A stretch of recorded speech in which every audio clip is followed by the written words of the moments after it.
Voilà, bonjour.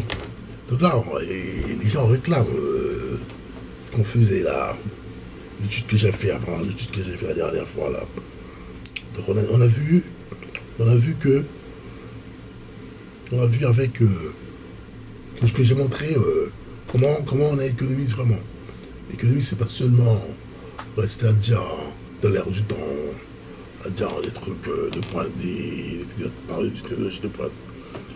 L'économie, c'est non seulement montrer sa capacité dans les courants, les courants passés, les grandes théories, dire les grandes théories, mais c'est aussi c'est montrer sa relation un petit peu plus profonde encore en histoire.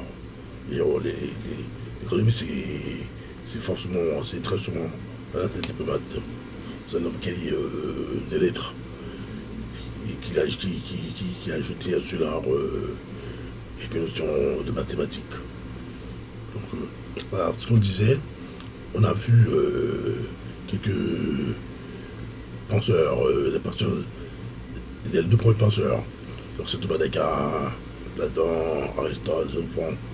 Après on a eu les penseurs, on a vu les économistes pré-classiques, hein, qui étaient quand c'est les physiocrates, quand c'est les physiocrates en général.